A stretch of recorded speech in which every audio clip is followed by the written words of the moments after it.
இதோ வாருங்கள் தோழர்களே, நமக்கு கிடைத்த தலைவரை போல உலகத்திலே இருக்கிற எந்த அரசியல் கட்சிக்கும் இப்படிப்பட்ட தலைவர்கள் கிடைத்ததாக வரலாறு கிடையாது. நம்மளுடைய தலைவர் தான் எவ்வளவு பெருமைமிக்க தலைவர், எவ்வளவு சிறப்புமிக்க தலைவர். சிலருக்கு சிறுகதை எழுத தெரியும், பெருங்கதை எழுத தெரியாது. சிலருக்கு பெருங்கதை எழுத தெரியும், கதை எழுத தெரியாது. சிலருக்கு கதை எழுத தெரியும், கட்டுரை எழுத தெரியாது. சிலருக்கு கட்டுரை எழுத தெரியும், பயண கட்டுரை எழுத தெரியாது. சிலருக்கு பயண கட்டுரை எழுத தெரியும், இலக்கிய கட்டுரை எழுத தெரியாது. சிலருக்கு இலக்கிய கட்டுரை எழுத தெரியும், வசனம் எழுத தெரியாது. சிலருக்கு வசனம் எழுத தெரியும், பாடல் எழுத தெரியாது. சிலருக்கு பாடல் எழுத தெரியும், கவிதை எழுத தெரியாது. சிலருக்கு கவிதை எழுத தெரியும், உரைநடை எழுத தெரியாது. சிலருக்கு நடிக்க தெரியும், பேச தெரியாது. சிலருக்கு எழுத தெரியும், அவர்களுக்கு ஒரு கட்சியை வழிநடத்த தெரியாது. சிலருக்கு ஒரு கட்சியை வழிநடத்த தெரியும், அந்த கட்சியை ஆட்சிக்கு கொண்டு வர தெரியாது. இத்தனை கலையும் மொத்தமாய் கொண்ட ஒரே தலைவர் நம்மளுடைய முத்தமிழறிஞர் தலைவர் கலைஞர் என்ற தலைவர் என்பது உங்கள் அனைவருக்கும் நன்றாக தெரியும். அந்த தலைவருடைய பிறந்த நாள் விழா இப்பொழுது நாம் கொண்டாடி கொண்டிருக்கிறோம். இதோ பாருங்கள், இப்பொழுது பார்க்கிறோம், ஆட்சி இல்லை, அதிகாரம் இல்லை, கோட்டை இல்லை, கொத்தளம் இல்லை. அந்த கொத்தளத்தில் இருக்கிற நாற்காலியிலே எங்கள் தளபதி இல்லை. ஆனால் நாற்காலியில் வேண்டுமானால் தளபதி இல்லாமல் இருக்கலாம். வில்லிவாக்கத்து மக்களுடைய இதய சிம்மாசனத்தில் இருக்கின்றவர் எங்கள் முத்துவேல் கருணாநிதி ஸ்டாலின் என்ற தலைவர் என்று சொல்லுகிற விதத்திலே நீங்கள் எல்லாம் வந்து அமர்ந்திருக்கிறீர்கள். தோல்வி வரலாம். தோல்வியை கண்ட திராவிட முன்னேற்ற கழகத்தினுடைய தொண்டன் சோர்ந்து போனதாக சரித்திரம் கிடையாது. நேற்று நடத்தினார் அம்பத்தூரிலே கூட்டம். லியோனி அவர்கள் பேசினார், இறைவன் அவர்கள் பேசினார், நான் பேசினேன், இப்பொழுது இங்கே பேசுகிறோம் என்று சொன்னார். 8 மணிக்கும் கூட்டம் நடத்தக்கூடியவன் திமுக காரன், 6 மணிக்கும் கூட்டம் நடத்தக்கூடியவன் திமுக காரன். ஆகவே தோல்வி எங்களுடைய பயணத்தை எப்பொழுதும் தடுத்ததே கிடையாது. வெற்றி வரும் தோல்வி வரும் தலைவர் கலைஞர் அவர்களே சொல்லுவார். ஒரு தோல்வி வந்த பிறகு இந்த இயக்கத்தை முடக்க விடலாமா? எங்கள் பேராசிரியர் சொல்லுவார், திமுக என்பது இந்த இயக்கம் என்பது ஒரு நதியை போல, அந்த நதி நடந்து கொண்டே இருக்கும். சிலர் வருவார்கள், துணியை துவைப்பார்கள். சில பேர் வருவார்கள், தண்ணி எடுத்து தாகத்தை போக்குவதற்கு குடிப்பார்கள். சில பேர் வருவார்கள், அழுக்கு துணியை துடைத்துவிட்டு போய்விடுவார்கள். சில பேர் சொல்லுவார்கள், இந்த ஆறுதான் என்னுடைய பிள்ளையை கொண்டாறு என்று சொல்வார்கள். சில பேர் சொல்லுவார்கள், இந்த ஆறுதான் எங்களை வாழ வைக்கிறது என்று சொல்லுவார்கள். திட்டுவார்கள், பேசுவார்கள், பாராட்டுவார்கள், அதை சபிப்பார்கள். சபித்தாலும் திட்டினாலும் எப்படி ஒரு நதி ஓடிக்கொண்டிருக்கிறதோ அந்த நதியை போல men may come and men may go I will go on for என்று நதி சொன்னதை போல தோப்போம், வெற்றி வருவோம், கவலை இல்லை. ஆனால் பயணித்துக் கொண்டிருக்கிற ஒரே இயக்கம் இந்தியாவில் திமுக என்ற இயக்கத்தை தவிர வேறு எந்த இயக்கமும் கிடையாது. நாங்கள் விழுந்தோம். எப்பொழுது விழுந்தோம்? மே மாதம் 4ஆம் தேதி நாங்கள் தோல்வி என்று சொன்னோம். தோல்வி கிடையாது. தோல்வி என்று நான் ஒத்துக்கொள்ள மாட்டேன்.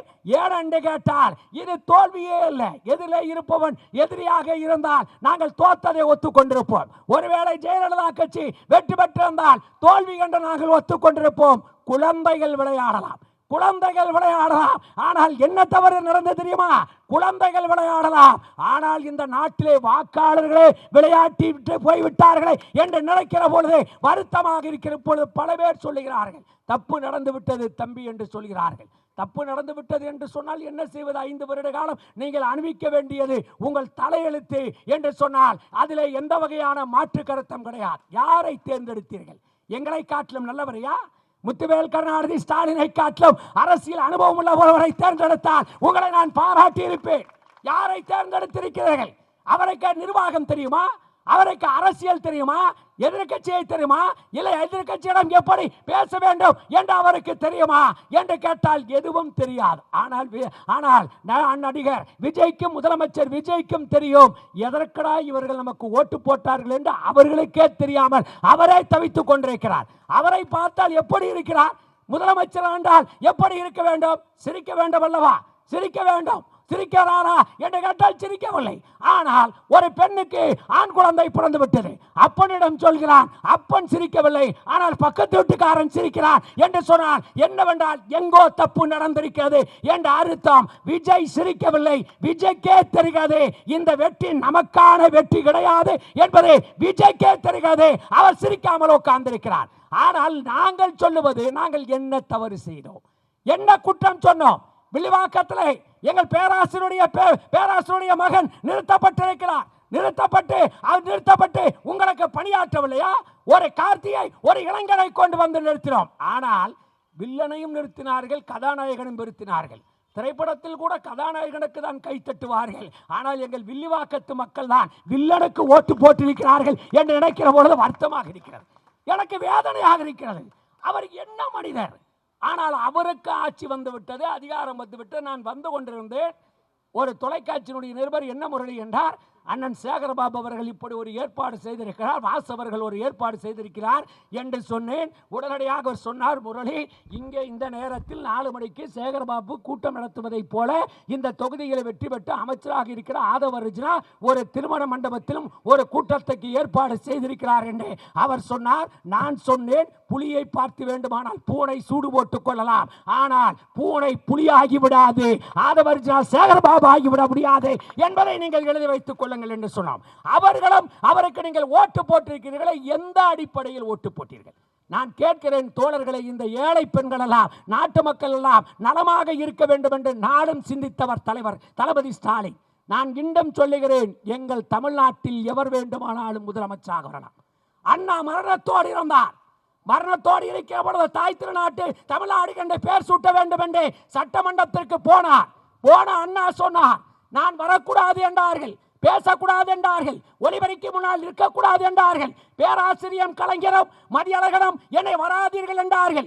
ஏன் என்று கேட்டேன். ஒலிபரிக்கையில் பேசினார், உணர்ச்சி பட்டீர்களானார், உங்கள் உள்ளத்தில் உடலில் இருக்கிற புற்றுநோய் அதிகமாகிவிடும், மரணம் வந்துவிடும் என்றார். அப்போது என்று சொன்னார்கள்.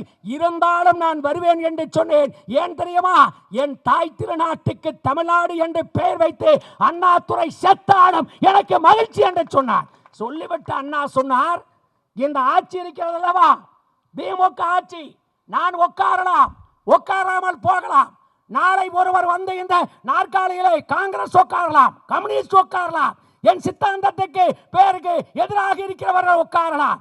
ஆனால் 3 கொள்கை இருக்கிறவரை, தமிழ் திருநாட்டுக்கு தாய் நாட்டுக்கு தமிழ்நாடு என்று பெயர் இருக்கிறவரை, சுயமரியாதை திருமண சட்டம் இருக்கிறவரை, இருமொழி கொள்கை திட்டம் இருக்கிறவரை, தமிழ்நாட்டில் முதலமைச்சர் நாற்காலியில் எவன் உட்கார்ந்தாலும் அப்பொழுது அவனுக்கு ஒன்று சொல்லுகிறேன், எவன் உட்கார்ந்து ஆட்சி செய்தாலும் அது அண்ணாதுரையினுடைய ஆட்சி என்றுதான் உலகம் சொல்லும் என்று சொன்னார். இப்பொழுது நான் சொல்லுகிறேன், ஆதவ அர்ஜுனா, மிஸ்டர் ஆதவ அர்ஜுனா, நீ விஜய் ஆட்சி என்கிறாயா? நான் சொல்லுகிறேன், இல்லை. தமிழ்நாட்டில் ஜோசப் விஜய் ஆட்சி அல்ல, தமிழ்நாட்டில் தளபதி ஸ்டாலின் ஆட்சி தான் நடக்கிறது. 1000 உதாரணம் சொல்ல முடியும். விடியல் பயணம் இருக்கிற வரை, இதோ பெண்களுக்கு உரிமை தொகை 1000 ரூபாய் கொடுக்கிற வரை, காலை உணவு திட்டம் இருக்கிற வரை தமிழ்நாட்டை ஆண்டு கொண்டிருப்பவன் முத்துவேல் கருணாநிதி ஸ்டாலின் என்ற தலைவன் தான் ஆண்டு கொண்டிருக்கிறார். ஆகவே நான் உங்களுக்கு அடக்கத்தோடு சொல்லுகிறேன், தவறு நடந்து விட்டது, திருத்திக் கொள்ளுங்கள். இதே இடத்திலே பத்திரிகை நபர்களை பார்த்து பேசுகிற பொழுது ஆதவ அர்ஜுனா பேசியிருக்கிறார். 25 மாநகராட்சி, ஒரு மாநகராட்சியை திமுக பிடிக்குமா என்று கேட்டிருக்கிறார்.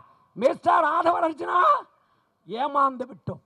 முயலும் ஆமையும் தான் போர்க்களத்தில் நின்றது. ஓட்டப்பந்தயத்தில் முயலும் ஆமையும் தான் நின்றது. நாங்கள் இப்படியே திரும்பி பார்த்து கொண்டிருந்தோம். ஆமை நடந்து கொண்டுதான் வந்தது, ஆனால் முயல் போய் முன்னாடி நின்றது. ஆமை வரும் என்று நினைத்தது, ஆனால் ஆமை வரும் என்று நாங்கள் காத்து கொண்டிருந்தோம். ஆமை வருவதற்கு முன்பாக என்ன வந்தது என்றால், ஒரு நரி கொஞ்சம் டக்கு என்று தாண்டி விட்டது, அது ஜெயித்து விட்டது. நரி ஜெயித்திருக்கலாம். நீரிலே தோற்ற யானை நிலத்திலே ஜெயிக்கும், நிலத்திலே தோற்ற முதலை நீரிலே ஜெயிக்கும். 2026 சட்டமன்ற தேர்தலை தோற்ற திமுக இனி வருகிற அனைத்து தேர்தலும் ஜெயிக்கும் என்ற வரலாறை படைப்போம். 25 நான் மாநகராட்சி என்று சொல்லியிருக்கிறாய். நான் சபதம் எடுக்கிறேன். எங்கள் அண்ணன் உதயநிதியை பார்த்து சபதம் எடுக்கிறாய், சத்தம் போடுகிறாய். சந்திப்போமா? ஒரு நகராட்சியை பெறுவேன் என்று முடியுமா என்று கேட்கிறாய். நான் சொல்லுகிறேன், ஆதவரஜனா, தமிழ்நாட்டில் இருக்கிற 25 மாநகராட்சி, தமிழ்நாட்டில் இருக்கிற 140க்கும் மேற்பட்ட நகராட்சி, தமிழ்நாட்டில் இருக்கின்ற 50க்கும் மேற்பட்ட ஒன்றிய மாவட்ட ஊராட்சி, அத்தனை தொகுதிகளிலும் திமுகவின் உதயசூரியன் மட்டும்தான் ஜெயிக்கும். இப்ப எங்களுக்கு கவலை இல்லை. எப்படா சொல்ற முரளிங்கிறியா? எங்களுக்கு சனி பிடிச்சிருந்தது தெரியுமா உங்களுக்கு? காங்கிரஸ்ங்கிற சனி, கம்யூனிஸ்டுங்கிற சனி, அதே போல விடுதலை சிறுத்தைங்கிற சனி. சனி போச்சு. எந்த சனி? காங்கிரஸ் சனி. அந்த சனி போனவனே நான் சொன்னேன் நம்ம ஆயிலா இருக்கணும்னா. அப்புறம் பார்த்தா பின்னாடி இருக்க எல்லாம் போனான், ஒரு சனி மட்டும் போகல. எங்களை பிடிச்சிருந்த 7.5 நாட்டு சனி எல்லாமே போயிருச்சு. இனிமேல் நாங்கள் தான் தேர்தல் களத்தில் நிற்போம். ஆனால் இப்போ காங்கிரஸ்காரன் இப்போ பேசுகிறான், ஐயோ நம்ம தேசத்தை காக்கிறவனாட்ட, இந்த தேசத்தை நாங்கள் தான் காப்போங்கிறான். டேய் பைத்தியக்கார காங்கிரஸ்காரா, டேய் காங்கிரஸ்காரா, 3 காந்தியை காப்பாற்ற முடியல, நீ எப்படிடா நாட்டை காப்பாற்றுவ? 3 காந்தி என்ன காந்தி? மகாத்மா காந்தியை காப்பாற்ற முடியல, இந்திரா காந்தியை காப்பாற்ற முடியல, ராகுல் காந்தியை காப்பாற்ற முடியல. 3 காந்தியும் காக்க முடியாமல் அவர்களை சாந்தியட வைத்த காங்கிரஸ்காரன் இந்த நாட்டை காப்பாற்றுவேன் என்று சொல்லிக் கொண்டிருக்கிறான். அவனுக்கு நான் சொல்லுகிறேன், அண்ணா அடித்த அடிகளை நீ குற்றுயிரும் குலையுயிரமாக இருந்தாய். கலைஞர் அடித்த அடிகளை நீ செத்து போனாய். எங்கள் தளபதி அடித்த அடிகளை சாவுக்கு எண்ணிக்கொண்டிருக்கிறாய். உதயநிதி ஸ்டாலின் அடிக்கிற அடிகளை காங்கிரசுக்கு பாடுகட்டி சுடுகாட்டுக்கு அனுப்புவதுதான் எங்கள் வேலை என்று சொல்லி தேர்தல் களத்தில் சந்திப்போம். நன்றி, வணக்கம்.